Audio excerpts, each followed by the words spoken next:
What's going on, assholes? It's been a minute since I've been here, but I wanted to make this video before Season 4 dropped. And this video is going to be more for the developers of Tekken, but everybody also can learn from this. Because with... okay, this is what we're going to go over in this video. First, Season 3, some of the things that happened in Season 3 and why some of the things that were a success, but some of the things that were failures, the things that we can learn about it before Season 4 hits. And because of what happened in Season 3, I'm going to show you how I already know some of the moves that are going to happen as soon as Season 4 drops. And it doesn't matter what Season 4 has to offer. I already know exactly some of the things that are going to happen and how to counteract it. And Namco, you really don't have much to worry about if you get the right mindset. That's what is going to make this video pretty interesting. So yeah, let's jump into this about Season 3 going into Season 4. Okay, first off, I want to welcome back Harada. I can tell everybody knows you went over the esports division, but I could tell since the lockdown that you've been more closely getting back with the Tekken roots. I mean, it shows. You can feel it in the game and the way everything's coming back together. I can tell, and glad to have you the spearhead again, because I mean, this is your baby, and yeah.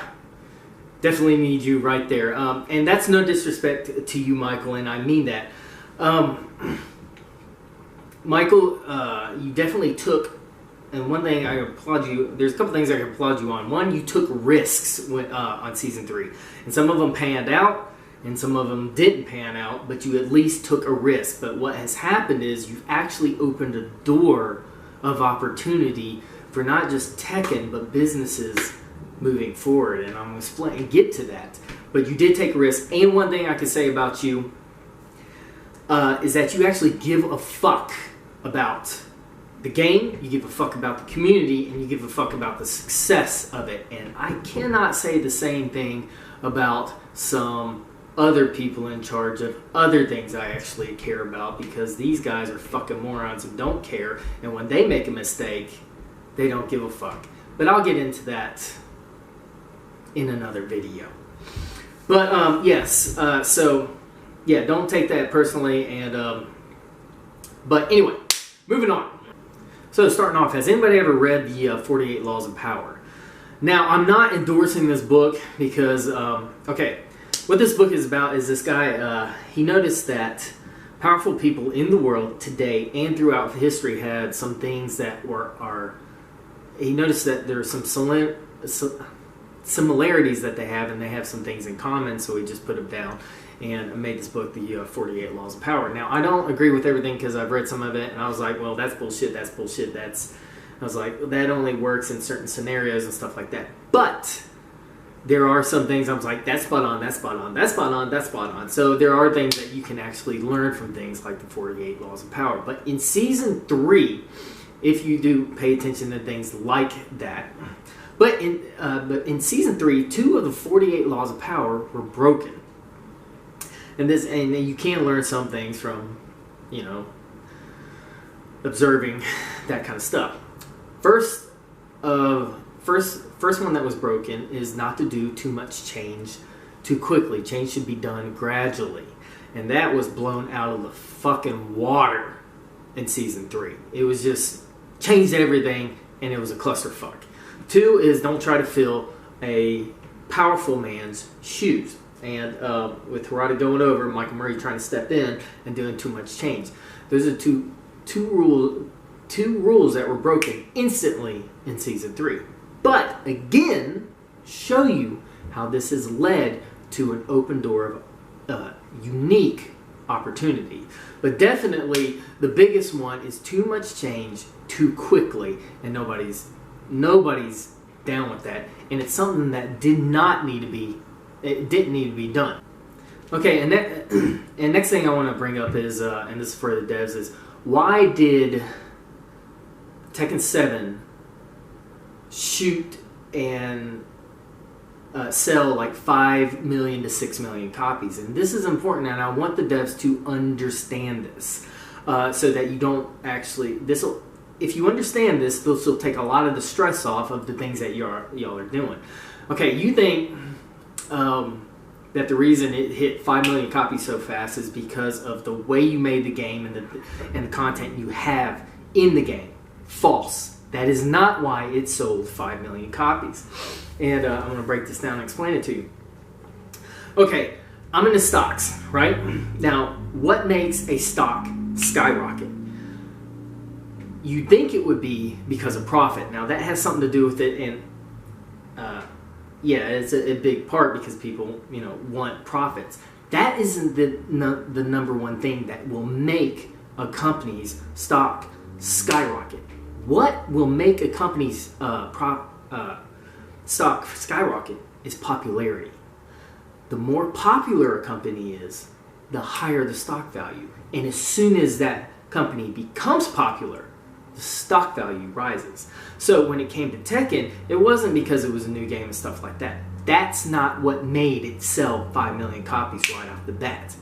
No, it was because of the tournaments. When the tournaments started coming out, it was the perfect storm that hit at the right time. Everybody got to see that how complex this game is, how deep of a legacy that this game has, how difficult this game is, how there's so much history with this game, with the players. These players have been playing it for decades and stuff like that. So there was so much rich content, and it hit, and it was shown to the world through the tournaments, and that's what made it popular, and that's what skyrocketed it to 5 million copies. It wasn't the backgrounds, it wasn't the way it looked and stuff like that. Those things do have something to do with it, but the thing that shot it to 5 million copies like that was the tournaments and Tekken becoming popular at the right time, because the roots of Tekken have always been there. The same mind games in simpler versions, you can keep going back and checking. So it has nothing to do with everything you're putting in the game. So I want that, take that stress off of you. It's the popularity of the game that's making it sell so many. So when tournaments stopped, how did it go from 5 million to 6 million? Well, that comes down to things like this. You wouldn't believe how many people are watching the things that are going down, even with me and the devs and the rest of the Tekken community and the whole Tekken community. It's the personalities. People want to be part of something that's really cool and stuff like that, and popular, like interesting things, and the contention and the back and forth and stuff like that. Men are drawn to things of conflict and stuff like that, and battling, figure things out and stuff like that. That's what sold it from 5 million to 6 million, and all the drama that's happened with season 3 and stuff like that. And you guys wouldn't believe how many people are watching just what's going on right now between us with influencers, YouTubers, even more powerful people than you even realize. And the people that know me, who think that they know what I'm talking about, y'all don't even realize, because I haven't unveiled everything I've seen. It's mind-boggling. But yes, people want to be part of something that's got something very cool to offer, and it's the personalities that got it from. It was the tournaments that sold it to 5 million. What got it from, after the tournament stopped, 5 million to 6 million is all the drama and the tension and stuff like that. So that's actually a good thing for the game, but it's not because of the things that you keep adding to the game, because too much change is bad for the game. So the more popular something is, the higher the value is, and that's the important thing to remember, especially with season 4 coming out, because it doesn't really matter what you're going to do. That's not going to push the sales. But an interesting thing is going to happen when season 4 comes out. So in the entire history of Tekken, whatever the developers made, whatever game we got, we took it, we dealt with whatever we were given, and we were kind of thankful for whatever we were given. And that also went from season 1 to season 2, where whatever we got, we were just thankful that we got something, right? And then something happened in season 3, and the power has been shifted to now where it's almost like the community looks at the devs and acts like they own them and constantly demands things. Like, it went from the devs are the ones, we own this game, we'll give you this, this, and this, we're thankful for it. Now, since like season 3 and on, it's gone into like all these little whiny crybabies will be like, hey, we want you to do this, this, and this for us. How did that, what happened in the power shift there? And also, I mean, like, it's driving me crazy constantly hearing, like, hearing people demanding to make Tekken 8. First off, shut up.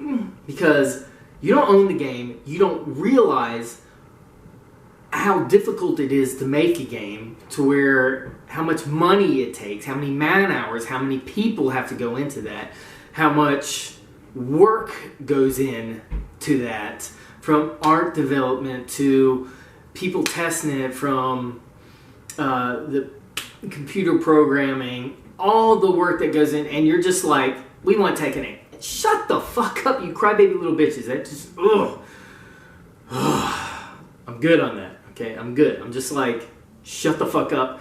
You don't own the company, you don't realize and know how difficult it is to make a game. On top of that, with Tekken 7 still selling, and plus, even if you get a Tekken 8, you're still going to be doing the same mind games you're doing in this game over in that. You're just being selfish. And plus, all the people who are in Tekken 7 still selling, and all the people who just bought Tekken 7 and put all that money in, if Tekken 8 were to come out right now, you think they're going to want to spend all their money on the game after they just bought this one? No, shut up. This isn't how businesses run. But where did this switch come from, where the devs would just give us something, to where it's more like demanding something, which that isn't good for a business, right? Okay, so what's changed this dynamic from developer and gamer's relationship? Well, I've already done this, but we'll go over this again. But before we do that, let's go over the good that happened in Season 3, the risks that Michael took that have changed Tekken for the better, and it'll change Tekken for the rest of, from here on out, this is going to change Tekken. The good things like frame data, finally. And I don't give a fuck what everybody's fucking bitching about paying $4. We've been wanting this shit for 2.5 decades, and we finally got it. $4 is well worth it to me. So, but yeah, we finally got frame data. The punishment thing is amazing. Extra, I love the more preset costumes, and just little things that will change Tekken from here on out. Those are some of the awesome things, and those are the things that we've learned to keep in Tekken, probably expand on, because those things are fucking awesome. But it was the too much change that in Season 3 that totally fucked it up. Like the balancing of listening to every single thing, all the complaining that players did, listening to it, and then giving into it. Because what that did is it made an interesting dynamic from, we used to be happy with what we got, and then in Season 3, complained about something, and then they did everything. So what that did was set up a mindset of, oh wait, I could get away with whatever I want. Instantly changing the dynamic. And it makes sense of why everybody's complaining, because they got away with it. And I'll tell you why this is bad, because I've already been through this stuff. Remember I said we used to have humongous get-togethers of Tekken back in the day, and one guy deemed it that lows and throws were cheap. So everybody listened to him, and so they stopped using lows and throws, except for me. This same mindset is still around. K-Wise just ran into this exact same problem because he ran into a guy who was cheating and using a bot that instantly, get this, instantly broke throws and instantly blocked lows. I'll leave the link to that video in here. There's nothing I can do. I can't win this. I can't win this. I can't win this.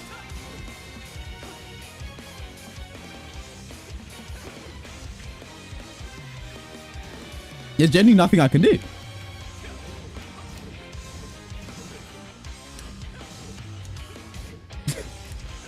What do I do? Lows and throws, just like that other guy. He didn't want lows and throws. Why? Because all he had to do was stand there and block.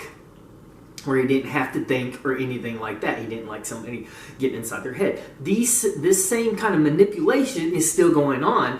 And what happened in Season 3 was listening to this, of complaining about certain characters, not narrowing it down to like a certain move or something like that.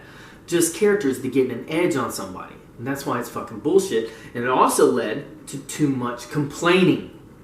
And getting away with complaining. And now it was the devs giving their power away. And the power dynamic has shifted. And that has not been good for anybody. It's not been good for the game. It hasn't been good for the players. It hasn't been good for the devs. It hasn't been good for anybody. And you guys don't even realize this exact same mentality is what has led to the fucking disaster that was Leroy and Fuck You Man. Because what it is it turned into, because Tekken has always been about the art and certain fighting styles and stuff like that, right? And but then it became about spreadsheets and frame data and stuff like that. And it was almost like the devs listened to everything everybody wanted for their characters and then put it in these characters, forgetting about art, the art of the game, and different fighting styles and what made it unique and stuff like that. Because it's almost like in my first video, I said something I would want for like Kazuya is just make his down forward 1 13 frames, because he has a mix-up after that. And then he has like 3-string combos, but he has no mix-ups in it. Just give him like a mix-up. It's almost like a dev listened to that and took that to an extreme with Fuck You Man. Think about Fuck You Man's fighting style. And then they just added Brian's guard breakers with no execution. Remember, it was going to be worse because those guard breakers weren't going to be just against the wall. They were going to be standing. So this whole mindset has fucked. Coming into Season 3, it's all complaining and listening to the complaining, and not being the devs not making the game they want to, but listening, which has backfired in everybody's face. Was this, and it's also what led to like Leroy and Fuck You Man. And it drives me crazy because the things I could do if I were able to help like design Leroy's fighting style. Because, I mean, this is right up my alley. In high school, I was a wrestler. I went to state for wrestling. I took boxing. I also took karate, Kai Kishinkai. I did line training in the Marine Corps. I love Tekken. I love mind games. I'm an artist. The things I could do, I love the IP man style of fighting. Just the things I could do. And he wouldn't need stupid fucking gimmicks like that dumbass staff. He wouldn't need these fucking reversals that you can't chicken, which is bullshit that Fuck You Man and Leroy both have these type of things. But he wouldn't need that stuff, that we can actually have a very unique fighter that would match his design. And then I would get rid of 2 characters, Josie and Fuck You Man, get rid of them and bring Bruce back. Man, things I could do with it, but whatever.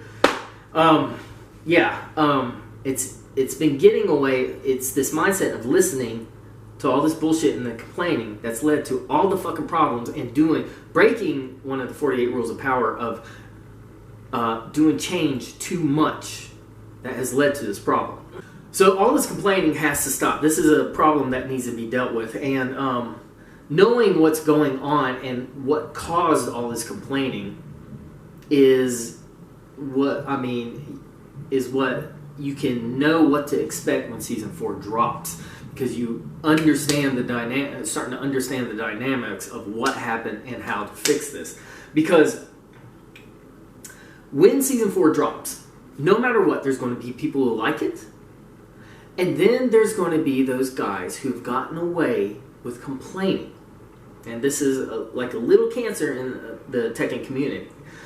They are going to test the devs again no matter what happens in Season 4, they're going to complain. Why are they going to complain? They're just like little kids trying to test their parents to see what they can get away with. Because they've gotten away with complaining so much that no matter what happens in Season 4, they're going to complain and see if they can get you to budge on the things that you're going to do in Season 4.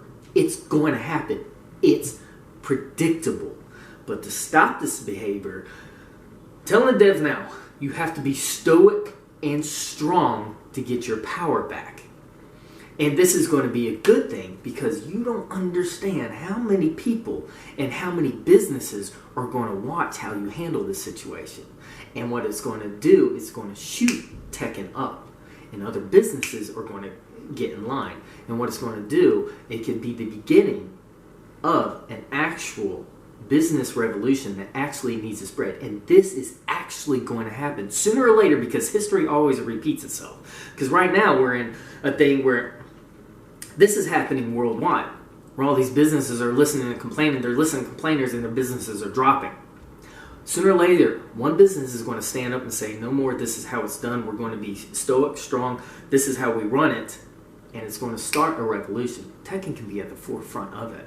That's the opportunity I've said that can open this up. Just from learning from a person's mistake. So, Michael, what you did can actually start a business revolution by this company and everybody learning from their mistakes and then taking it in a different direction. And other businesses will see that and start taking note and taking suit.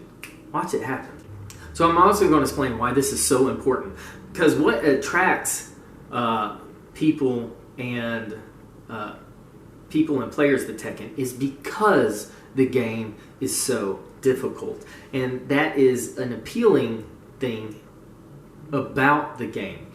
And people like to be a part of something that is considered strong. And Leffen was the perfect example of this. Now, I wish I did this. I almost said this in one of my previous, in one of my videos a long time ago. When Leffen first came to Tekken, and the first time he played it, he said, he gave it a try, and then he was like, I'm going to stop playing it. And he was complaining about a bunch of things. And now, I called it, I almost said it on one of my old videos. I wish I did that since it was on, it could have been on reference. But this was so easy for me to see. As soon as Leffen was like, yeah, I like this game, but blah, blah, blah. And I remember, I called it. I was like, that dude's going to be back. And I knew exactly why. It was so easy and so predictable. And sure enough, what happened? He came back, right? The reason Leffen came back is, one, think about Leffen from Leffen's perspective. Leffen is good about every single game he plays, right? He gets on a fighting game, and what does he do? He can go to tournaments and win tournaments and be at the top at just about any and every single game he plays. Everything's easy to him, and he freaking dominates everything. Except for what? Tekken. You can't do that in Tekken. So he comes here, and just like everybody, I mean, he does good. Won't deny that. He does far better than the average person picking up Tekken, but still, he has no names beating him. Beating his fucking ass. And now people are like, we're making fun of him and stuff like that. Like, when he had that fuck you man guy doing this to him.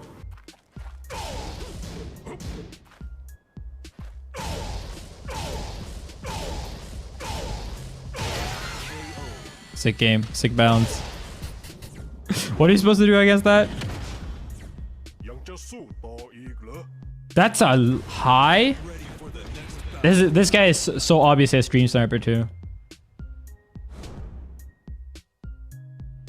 I told you, I will play best of 3.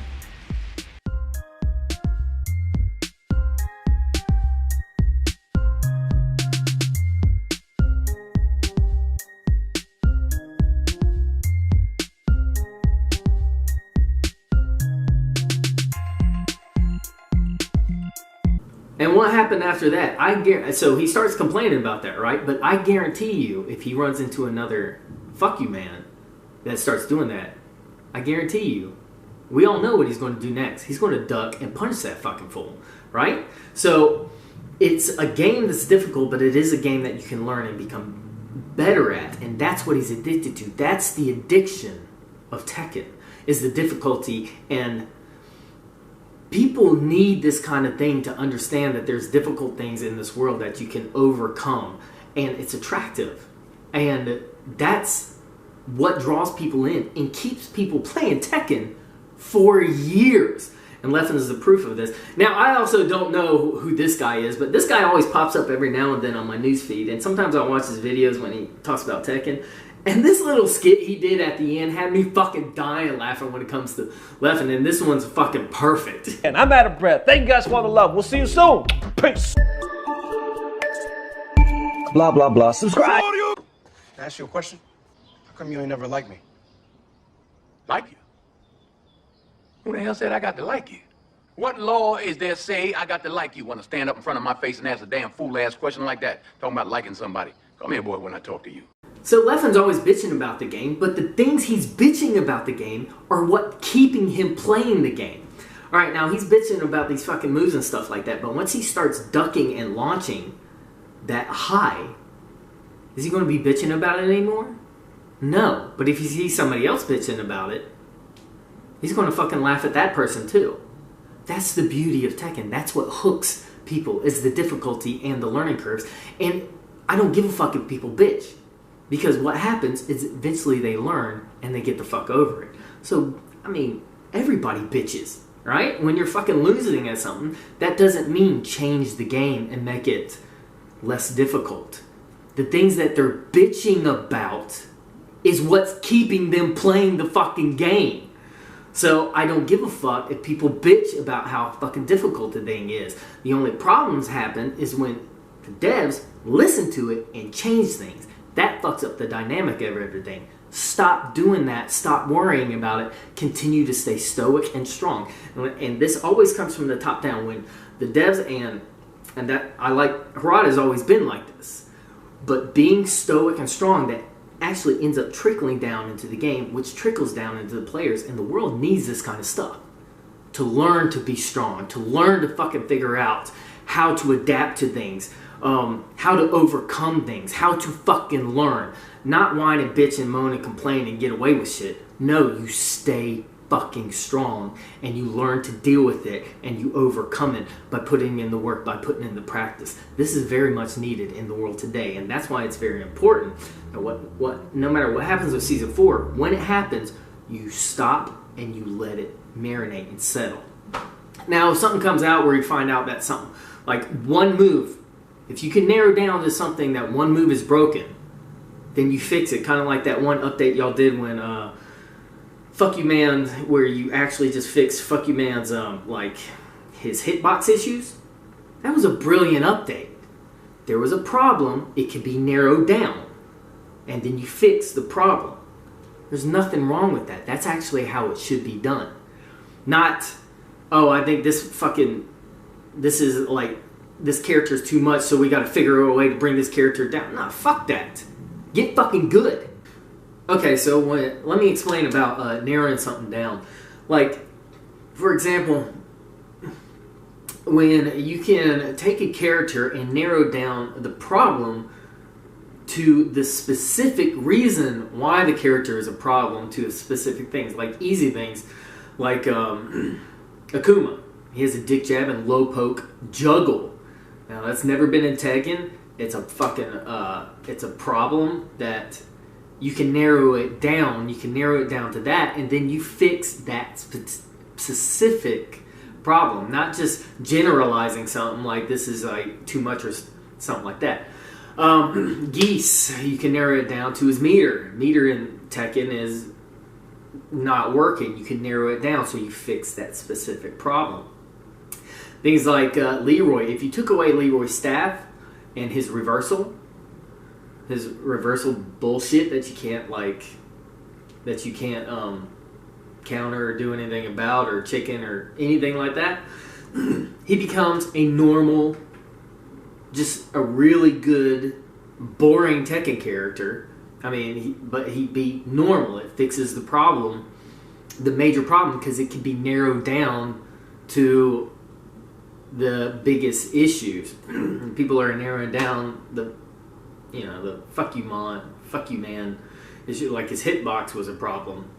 when you can narrow it down to that. Now, just because a move is strong, doesn't mean it should be taken down. If something is broken, like a dick jab, low poke juggle, then you fix it.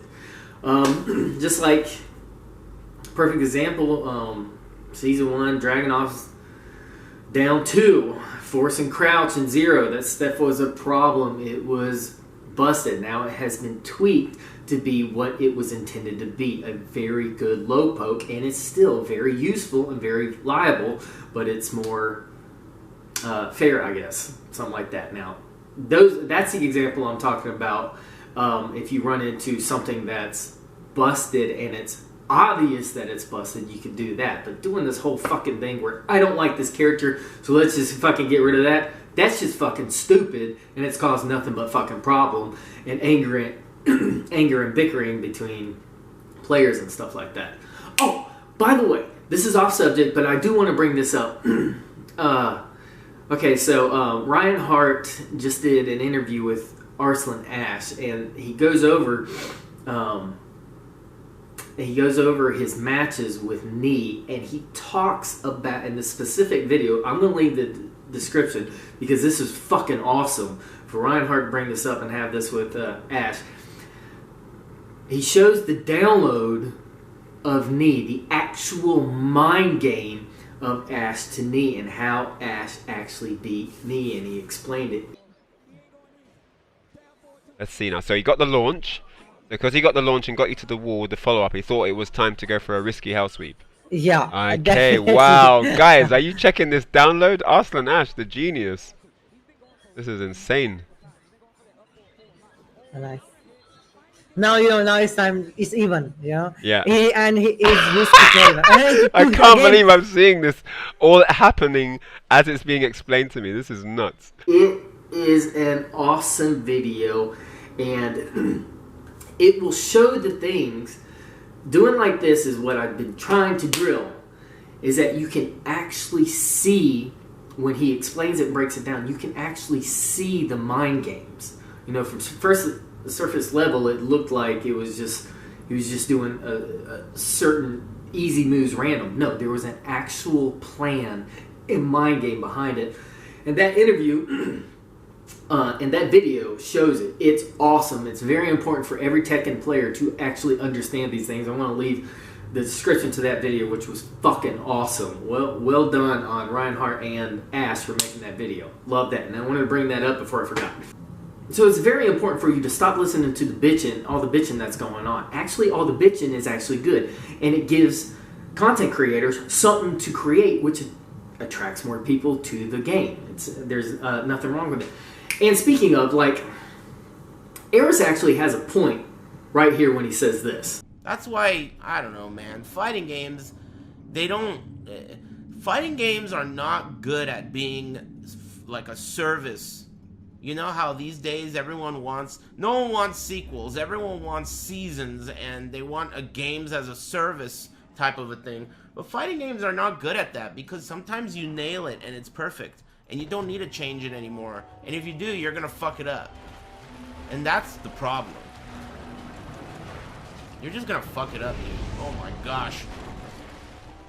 So creating a game and the game ends up being like fucking really damn good. That's kind of like, okay, picture like this. The Statue of David by Michelangelo, right? Okay, did you know that that big ass piece of marble that he worked on was a very flawed piece of marble? It was actually worked on by two artists before that. One of them was Donatello.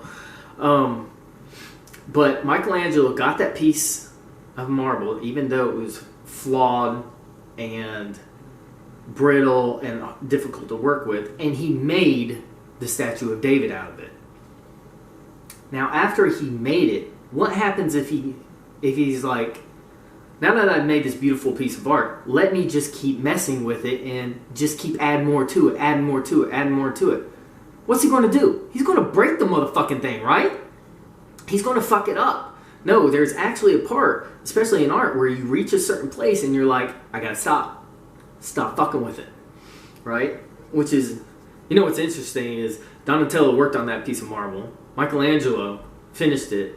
And Leonardo's one of the ones who voted where it was supposed to be put. We're only missing Raphael. Isn't that interesting? But yeah, so Aris does has a point there. When you reach a certain level, stop fucking with the game. If it isn't broke, don't fix it.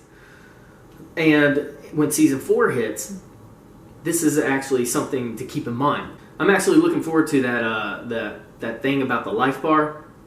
I think that's a pretty good idea. See, back in the day when me and my brother played and we always had those big get-togethers, in Tag 1, you could take the life bar from 100 and do it, to like 150% or something like that. We would do that and turn off time so that nobody ever freaking backdashed out of time. We played each round until the person was fucking done. And we liked having more life because it led to more, like, mind games. And let me fucking put it into this bait about power creep. Power creep's fucking bullshit. All it is, I'm going to tell you what the power creep is. All it is these players that are so fucking smart have learned how to squeeze every last bit of fucking as much power as they could take away from each juggle as they can. It's because the players are so smart. It isn't power creep. It's that they get better and better with time. And even when you do what you're about to do, I promise you, they'll learn to squeeze out even more and more.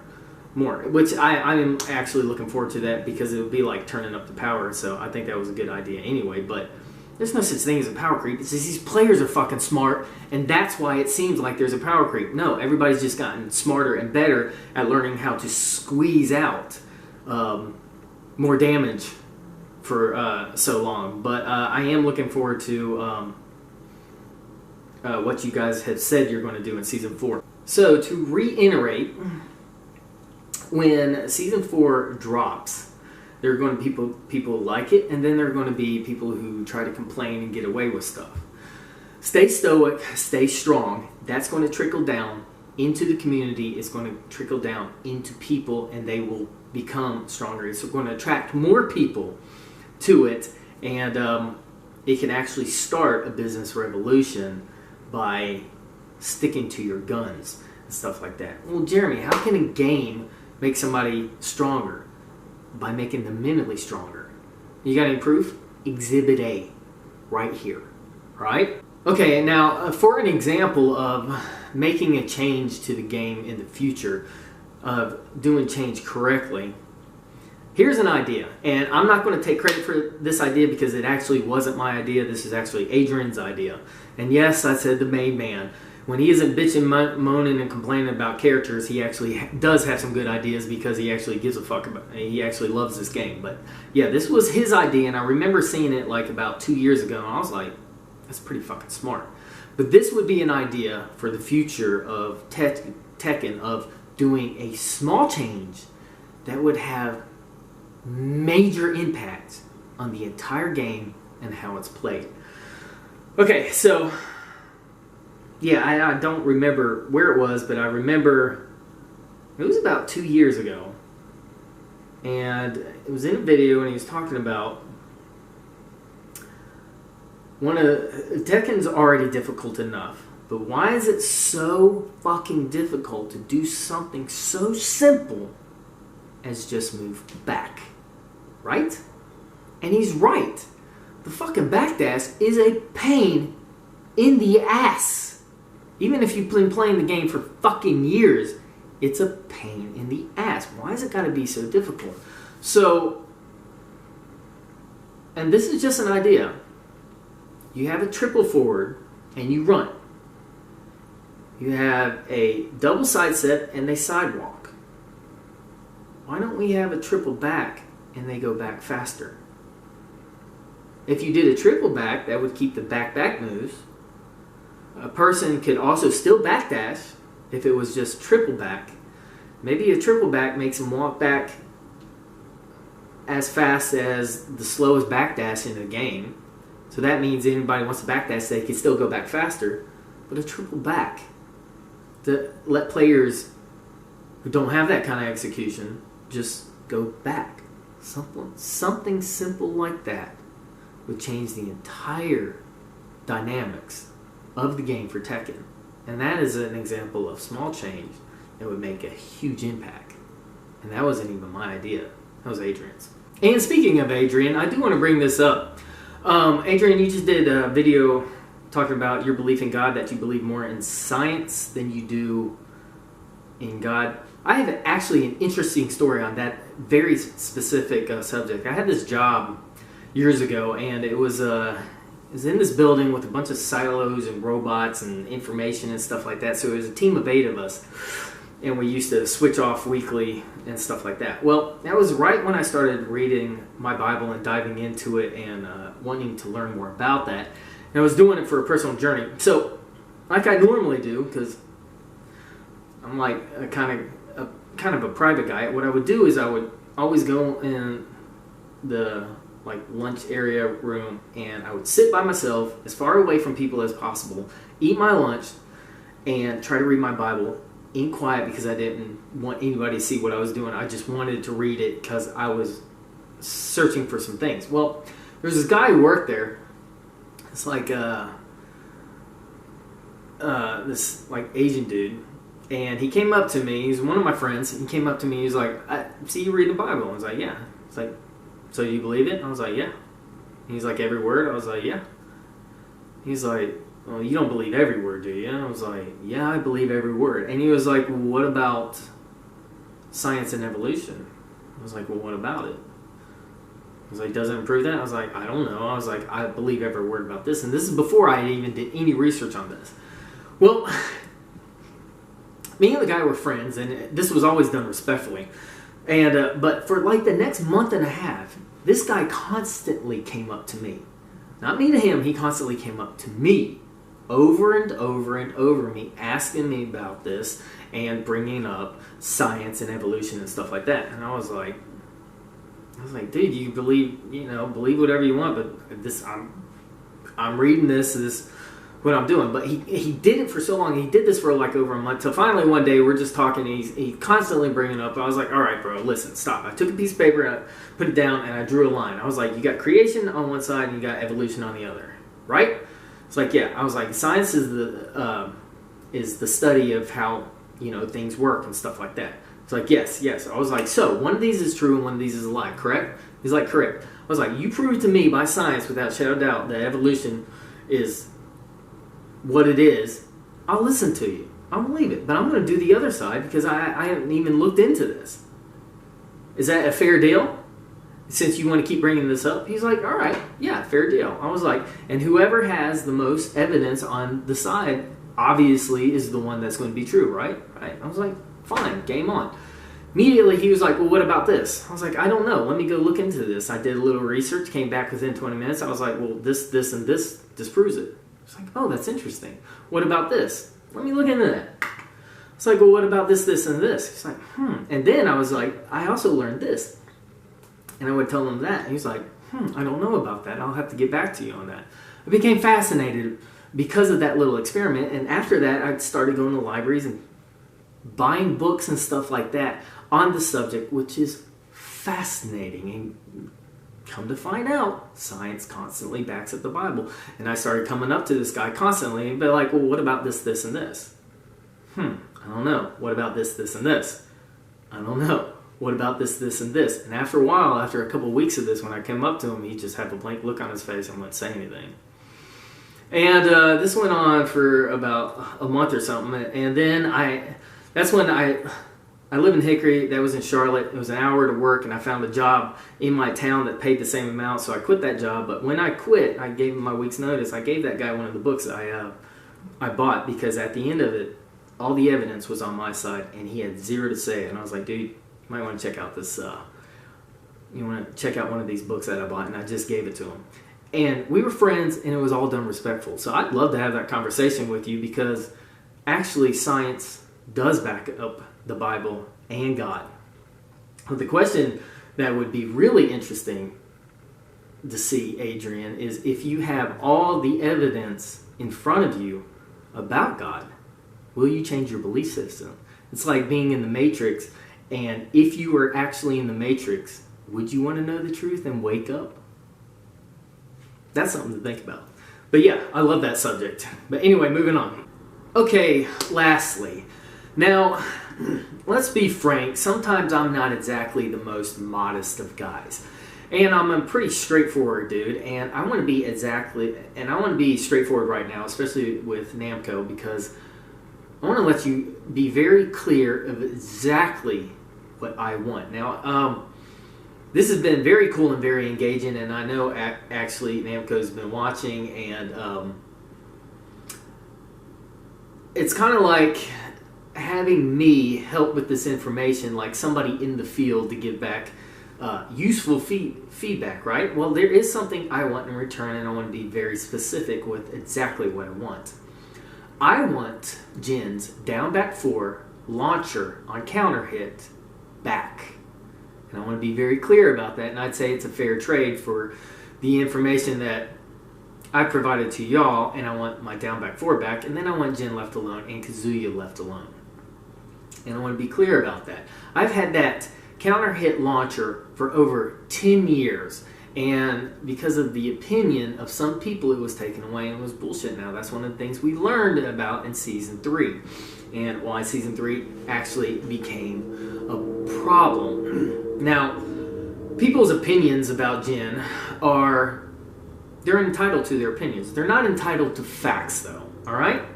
And that's one thing I also want to clear up. I keep hearing things like Jin was all over the place. That's bullshit. I don't think one Jin player won one tournament in 2019. He was rarely ever in a tournament and barely made top 8s. And if there was a Jin, it's always been a rare sighting. But the lie that Jin was all over the place is a lie. All right? People are entitled to their opinion, not the facts.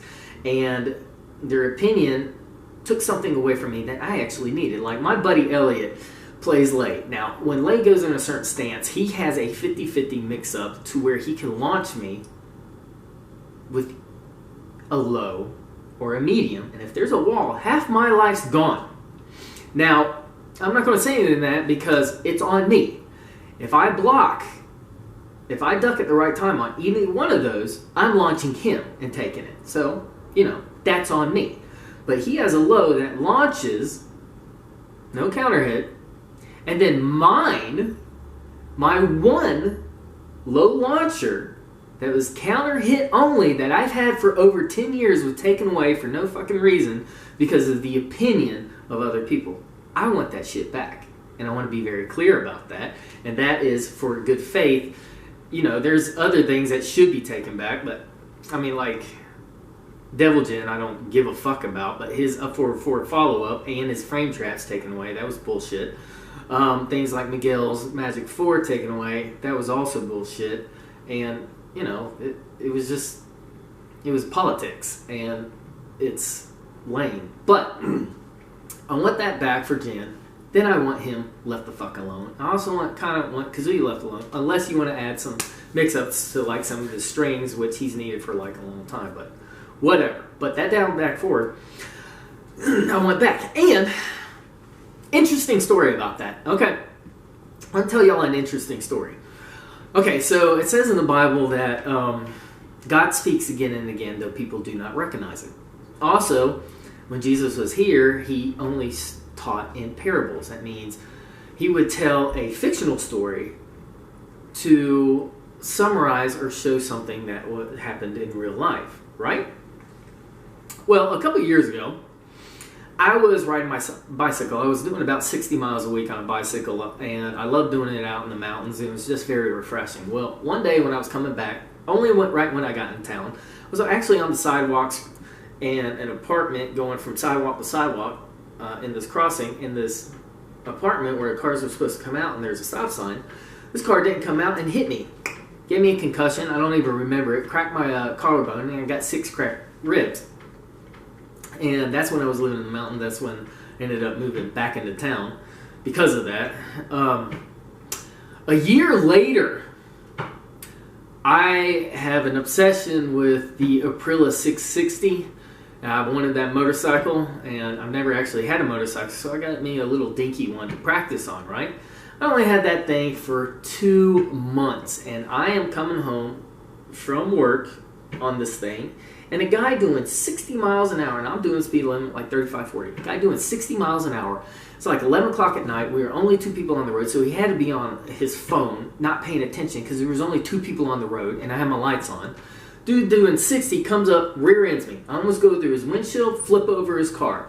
And I know there is Jesus and God because He's sent His angels to take care of me because somehow I walked away from that. Only thing I got was a little bit of whiplash that chiropractor helped me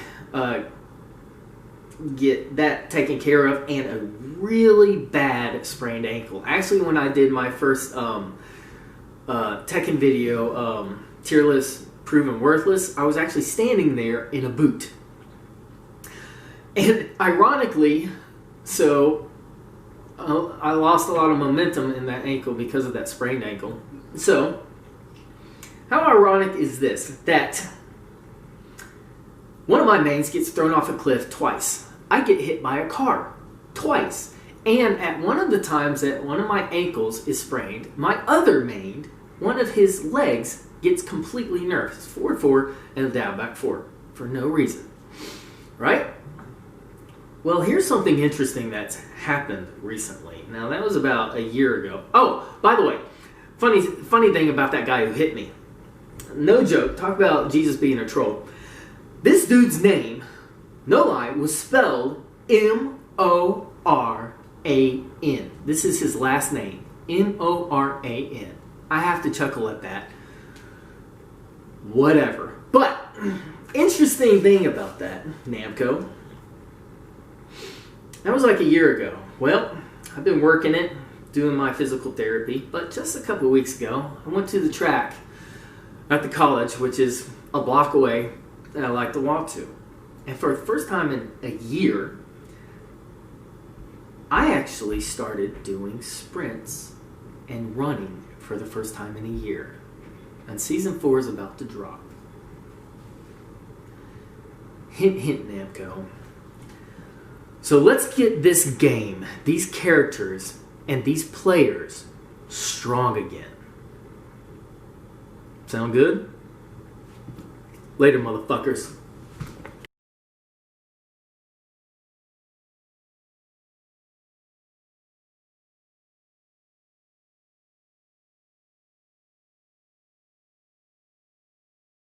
I don't even want to talk about it. People are so obnoxious. Like, people are yelling. People that wanted Kunimitsu are upset because they showed her face. That right there straight up tells you Tekken fans are fucking trash. Right there. The people that wanted Kunimitsu, instead of being grateful and excited and happy that they got their wish, when there are so many people that don't get their wish, Thank you. they're complaining because it shows her face. Boo. I don't like it. That right there. That's it. Exhibit A. You know? Tekken fans, dude.